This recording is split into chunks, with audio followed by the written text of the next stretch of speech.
Hello everyone, welcome to Aarohanamz. French fries ഒക്കെ നമ്മൾ easy ആയിട്ട് ഇപ്പോൾ വീട്ടിലുണ്ടാക്കിയെടുക്കാൻ പഠിച്ചു. എന്നാൽ അതിനേലും ഈസി ആയിട്ടും ടേസ്റ്റിയുമായിട്ടുള്ളൊരു ഡിഷാണ് ഹാഷ് ബ്രൗൺ പൊട്ടാറ്റോ. നമുക്കന്ന് ഇന്ന് അത് ഉണ്ടാക്കാൻ നോക്കിയാലോ? നമ്മൾ ഹോട്ടലിലൊക്കെ പോയി കഴിക്കുന്നതിനൊക്കെ നല്ല ടേസ്റ്റാണ്. ഇത് നമ്മൾ വീട്ടിൽ ഇതുപോലെ ഉണ്ടാക്കി കഴിക്കുമ്പോൾ പെട്ടെന്ന് ഉണ്ടാക്കാവുന്നതുകൊണ്ട് തന്നെ ബ്രേക്ക്ഫാസ്റ്റ് ആയിട്ടോ മെയിൻ കോഴ്സിൻ്റെ സൈഡായിട്ടോ ഒക്കെ നമുക്കിത് പെട്ടെന്ന് ഉണ്ടാക്കാം. അപ്പം നമുക്കിത് എങ്ങനെയാണ് ഉണ്ടാക്കണമെന്നും കൂടെ നോക്കാം. അപ്പോൾ അതിനായിട്ട് മെയിനായിട്ട് നമുക്ക് വേണ്ടത് പൊട്ടാറ്റോസ് ആണ്. സ്കിന്നൊക്കെ റിമൂവ് ചെയ്ത് എടുത്ത് വെച്ചിട്ടുണ്ട്. നമുക്കിനി ഇത് നല്ലോണം ഒന്ന് ചെറുതായിട്ട് തിൻ ലെയറായിട്ട് അരിഞ്ഞെടുക്കണം. അപ്പോൾ ഇത് വേണമെന്നുണ്ടെങ്കിൽ ഗ്രേറ്റ് ചെയ്തെടുക്കാം. പക്ഷേ ഗ്രേറ്റ് ചെയ്യണേക്കാളും നല്ല ടേസ്റ്റായിട്ട് ഫീൽ ചെയ്യുന്നത് ഇങ്ങനെ അരിഞ്ഞെടുക്കുന്നതാണ്. പക്ഷെ അരിയുമ്പോൾ സൂക്ഷിക്കണം, നിങ്ങളിതാ ഈ ഒരു തിൻ ലെയറിൽ പോലെ തന്നെ അരിഞ്ഞെടുക്കണം. കട്ടിയൊന്നും കൂടാതെ നോക്കണം കേട്ടോ. അതേപോലെ ഒരേപോലത്തെ അളവാക്കണം എന്ന് പറഞ്ഞത് അല്ലെങ്കിൽ നമ്മൾ വേവിക്കുന്ന സമയത്ത് ഡിഫറെൻറ്റ് വേവായി പോകാതിരിക്കാൻ വേണ്ടിയിട്ടാണ് കേട്ടോ. ഞാനിനി വട്ടത്തിലൂടെ ഒന്ന് അരിഞ്ഞു കൊടുക്കുവാണേ. അതിനുശേഷം നമുക്ക് മാറ്റി വെച്ചിരിക്കുന്ന 2 പൊട്ടാറ്റോസ് കൂടെ ഇതേപോലെ തന്നെ ഒന്ന് അരിഞ്ഞെടുക്കാം. എന്നിട്ട് ഇതേപോലെ കത്തി കൊണ്ട് ഇങ്ങനെ മുകളിൽ കൂടെ ഒന്ന് മുറിച്ച് കൊടുക്കണം കേട്ടോ. കാരണം നമ്മൾ കൈ തട്ടി എങ്ങാനും ഇടയിൽ വലിയ പോർഷനായിട്ട് കിടക്കുന്നുണ്ടെങ്കിൽ അതൊന്ന് മുറിഞ്ഞ് കിട്ടാനാണ്. നമുക്കിനി ഇതൊന്ന് തണുത്ത വെള്ളത്തിലേക്ക് മാറ്റാം. അതെന്തിനാ തണുത്ത വെള്ളത്തിലേക്ക് മാറ്റണമെന്ന് വെച്ചിട്ടുണ്ടെങ്കിൽ നല്ലോണം ഇതൊന്ന് കഴുകണം. 2 പ്രാവശ്യം വെള്ളം മാറ്റി കഴുകിയാലും കുഴപ്പമൊന്നുമില്ല. ഇതിൻ്റെ സ്റ്റാർച്ചും അതേപോലെ തന്നെ ഇതിൻ്റെ ആ സ്മെല്ലൊക്കെ ഒന്ന് പൊട്ടാറ്റോസിൻ്റെ സ്മെല്ലൊക്കെ ഒന്ന് മാറിക്കിട്ടാൻ വേണ്ടിയിട്ടുള്ള ഐഡിയ ആണ് കേട്ടോ. ഇതേപോലെ കൈകൊണ്ട് തന്നെ നിങ്ങൾ 2 പ്രാവശ്യം വെള്ളം മാറ്റി കഴുകിയെടുത്തോ. ഇനി അതിലേക്ക് കുറച്ച് വേറെ വെള്ളം ഒഴിച്ചിട്ട് നമുക്ക് വേവിക്കാൻ വെക്കാം.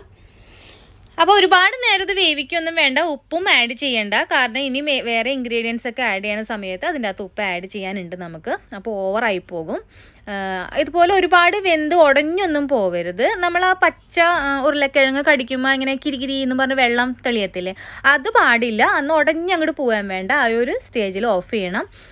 സമയം ചോദിക്കുകയാണെന്നുണ്ടെങ്കിൽ ഞാൻ ഏകദേശം ഒരു 4 മിനിറ്റത്തോളം ഹൈ ഫ്ലെയിമിലിട്ട് ഒന്ന് തിളപ്പിച്ചെടുത്തു. ഞാൻ ഓഫ് ചെയ്തു. ഇനി ഇതൊന്ന് ഫിൽറ്റർ ചെയ്തെടുക്കാൻ പോവാം കേട്ടോ. ഞാനൊരു അരിപ്പ വെച്ച് ഓൾറെഡി അതിൻ്റെ വെള്ളം മാറ്റി, എന്നിട്ട് നമുക്ക് ഇതുപോലെ ഒരു തുണിയിലേക്ക് ഇട്ട് കൊടുക്കാം. കാരണം അതിൻ്റെ അകത്ത് കുറച്ചുകൂടെ വെള്ളം ഉണ്ടാകും. അപ്പോൾ അതൊന്ന് പോവാനായിട്ട് നമുക്കിതിലേക്ക് ഇട്ടിട്ട് നല്ലോണം ഒന്ന് കിഴി കെട്ടണ പോലെ ഒന്ന് കെട്ടി അതിൻ്റെ മുകളിൽ വെയിറ്റ് വെച്ചിട്ട് നമുക്ക് അതിൻ്റെ വെള്ളം ഒന്ന് കളയാം. കൈയൊന്നും പൊള്ളിക്കേണ്ട, ചെറുതായിട്ട് ചൂടാറിയതിന് ശേഷം ചെയ്താലും മതി കേട്ടോ. അപ്പോൾ ഒരു 10 മിനിറ്റ് കഴിഞ്ഞിട്ടുണ്ട്. അപ്പോഴേക്കും ബാക്കിയുള്ള ഇൻഗ്രീഡിയൻസ് ഒക്കെ എടുത്ത് വെച്ചപ്പോഴേക്കും അതിൻ്റെ വെള്ളമൊക്കെ ഒന്ന് പോയിട്ടുണ്ടാവും. കണ്ടോ, ഈ ഒരു ഫോമിലാണ് നമുക്ക് കിട്ടുന്നത് കേട്ടോ. ഇനിയാണ് നമുക്ക് ഇതിൻ്റെ അകത്തേക്ക് ബാക്കിയുള്ള ഇൻഗ്രീഡിയൻസ് ഒക്കെ ചേർത്ത് ഫ്രൈ ചെയ്യാനുള്ളത്. അതുകൊണ്ടാണ് ഞാൻ ആദ്യമേ പറഞ്ഞത് ഒരുപാട് ഉരുളക്കിഴങ്ങ് വെന്ത് ഉടയണ്ട, നമുക്ക് ഈ ഒരു ക്രിസ്പി പരുവം തന്നെ കിട്ടണം.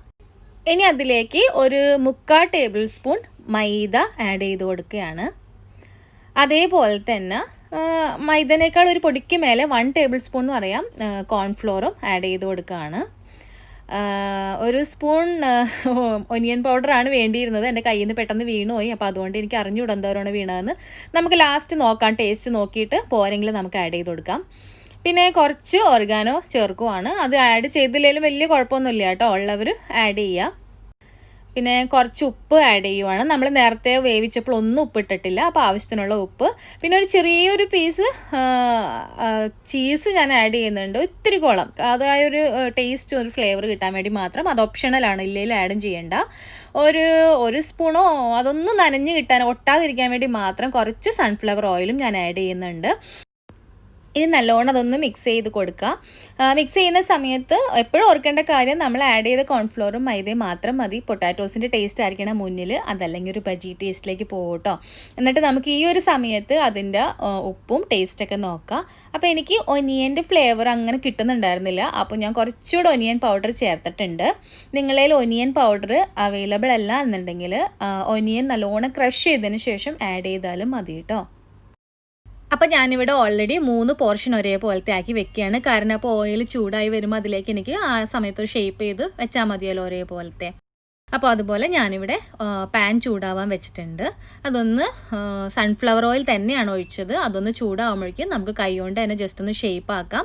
റൗണ്ട് ഷേപ്പിൽ ചെയ്യാൻ താല്പര്യമുള്ളവർ റൗണ്ട് ഷേപ്പിൽ ചെയ്യാം, കുട്ടി കുട്ടി ബ്രൗണീസ് ചെയ്യാൻ ഇഷ്ടമുള്ളവർ അങ്ങനെ ചെയ്യാം. ഇതിപ്പോൾ ഞാൻ ഈ ഒരു ഷേപ്പിൽ തന്നെ കൊടുക്കുവാണ്. നമ്മൾ ഈ മക്ഡൊണാൾഡ്സിൽ നിന്നൊക്കെ വാങ്ങിക്കുമ്പോൾ സെയിം ഷേപ്പല്ലേ കിട്ടാറ്, അതുകൊണ്ട്. കുട്ടികൾക്കൊക്കെ നല്ല ഇഷ്ടമാവും ഇത്. അപ്പോൾ അവർക്ക് ഉണ്ടാക്കി കൊടുക്കുമ്പോൾ മൈദയുടെയും കോൺഫ്ലോറിൻ്റെയൊക്കെ അളവ് കുറച്ചുകൂടെ ഒന്ന് കുറച്ചിട്ട് ഉണ്ടാക്കിയൊക്കെ കൊടുക്കുക. അവരെന്തായാലും കഴിക്കും. അതുപോലെ ഞാനിതിപ്പോൾ 3-4 പ്രാവശ്യം അങ്ങോട്ടും ഇങ്ങോട്ടും മറിച്ചിട്ട് നല്ല ബ്രൗൺ കളർ ആക്കിയിട്ടുണ്ട്.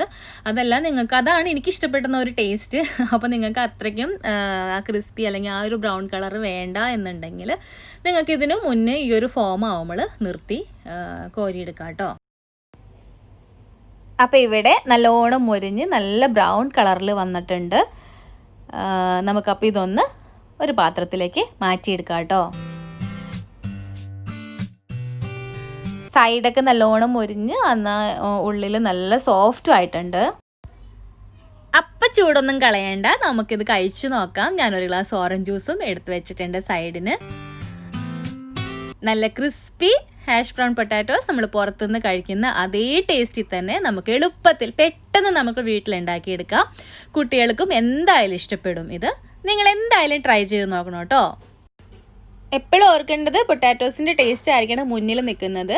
മൈദ കോൺഫ്ലോർ കുറവായിരിക്കണം യൂസ് ചെയ്യേണ്ടത്. നല്ല ടേസ്റ്റ് ഉണ്ട് കേട്ടോ.